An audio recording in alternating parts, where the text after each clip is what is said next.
Hello student, I'm Lakshveer Sodhi, working as an assistant professor in modern group of colleges in mechanical department. Today we are going to discuss about the objectives and course outcome of subject engineering thermodynamics, which is an entire part of PTU curriculum, automobile third semester. So in very first slide we will discuss about the course outcome of engineering thermodynamics. जैसे कि यहाँ पे लिखा है to learn about the first law of thermodynamics for reacting system and heating values of fuels. सबसे पहले part में हम पढ़ेंगे the combustion of automotive fuels and their values. कोई भी फ्यूल जब बर्न होता है तो कितनी एनर्जी या कितनी हीट वो प्रोड्यूस कर सकता है, सबसे पहले पार्ट में हम ये पढ़ेंगे. दूसरे पार्ट में हम पढ़ेंगे about gas and vapour power cycle and their first and second law of efficiency, जैसे कि रैंकाइन साइकिल हो गया, कार्नोट साइकिल हो गया. उसके बारे में हम पढ़ेंगे जो कि यूज़ होता है हमारे रेफ्रिजरेशन सिस्टम में. उसके बाद हम पढ़ेंगे about reciprocating compressor, refrigeration and air condition system. इसमें हम जो कंप्रेशन होती है रेसिप्रोकेटिंग पंप के द्वारा उसके बारे में पढ़ेंगे और रेफ्रिजरेशन एंड एयर कंडीशन के बारे में भी पढ़ेंगे. तो हम स्टार्ट करते हैं course outcome of engineering thermodynamics. सबसे पहला जो पार्ट है, जैसे कि फर्स्ट पार्ट में लिखा है, in start of engineering thermodynamic course student will learn about the type of fluid, combustion problem and analysis of combustion and it's product. तो सबसे पहले हम पढ़ेंगे इसमें कि फ्यूल जो है ऑटोमोटिव फ्यूल वो कितने टाइप का होता है, जैसे कि सॉलिड फ्यूल भी होता है, liquid as well as gases fuel भी होता है. उसके बाद हम पढ़ेंगे एग्जॉस्ट गैस एनालिसिस. ठीक है, एग्जॉस्ट गैस एनालिसिस से हमें पता चलता है कि कोई भी जो फ्यूल है वो बर्न्ट होने के बाद कितनी हीट, कितनी एनर्जी प्रोड्यूस करता है, एज वेल एज उसके बाय प्रोडक्ट क्या निकलते हैं. तो इसका फ़ायदा हमें ये होता है कि हमें पॉल्यूशन कंट्रोल करने में हेल्प हो जाती है.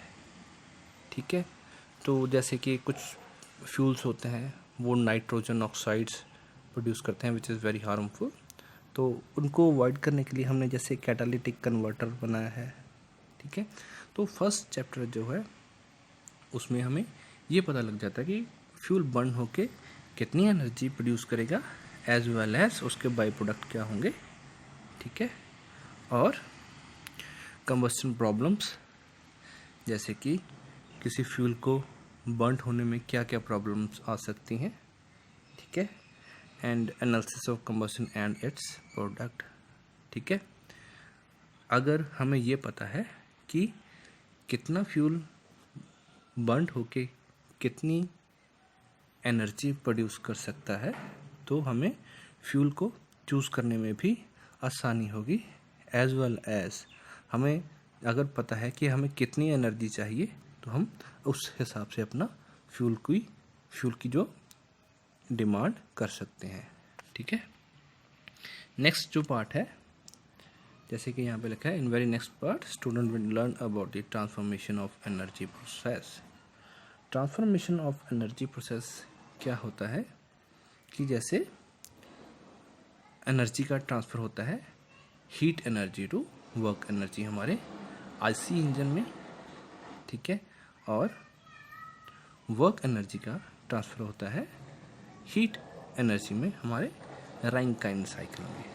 ठीक है, तो डिफरेंट साइकिल जो है वो हम पढ़ेंगे अपने सेकंड चैप्टर में. ठीक है। तो जो साइकिल जैसे कि हीट पंप है वो वर्क करता है रैंकाइन साइकिल पे, कार्नोट साइकिल पे, और हमारे जो डीजल साइकिल हैं, ठीक है, ऑटो साइकिल हैं, इनकी स्टडी हम करेंगे अपने सेकंड चैप्टर में, ठीक है। तो हमारा जो नेक्स्ट टॉपिक होगा वो होगा रेफ्रिजरेशन इन ऑटोमोबाइल, कि रेफ्रिजरेशन का क्या रोल है हमारे ऑटोमोबाइल में और कैसे हम किसी रेफ्रिजरेशन को सिलेक्ट करेंगे अपने ऑटोमोबाइल के लिए।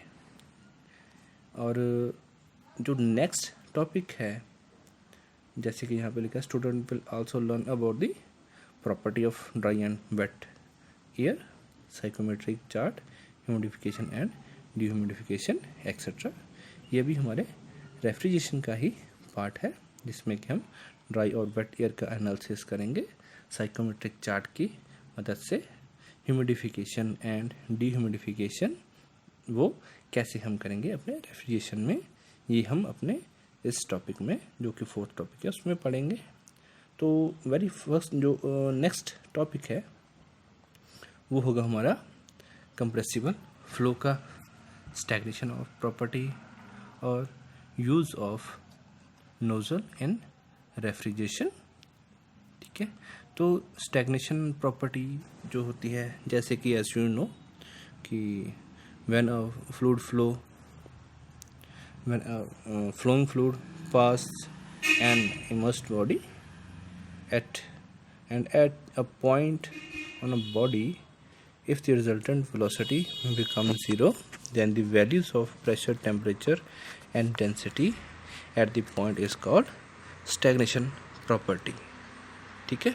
तो इसके बारे में हम अपने फिफ्थ जो टॉपिक है उसमें पढ़ेंगे, ठीक है। एज वेल एज जो रेफ्रिजरेशन में नोज़ल का यूज़ होता है उसके बारे में हम इस टॉपिक में पढ़ेंगे। और जो हमारा लास्ट टॉपिक होगा that will be about working and construction of reciprocating compressor and other factors जो इसकी एफिशिएंसी को इफेक्ट करते हैं, जैसे रीहीट हो गया और मल्टी स्टेजिंग हो गया और इंटरकूलिंग। इस सब के बारे में हम लास्ट अपने टॉपिक में हम पढ़ेंगे। Thank you very much.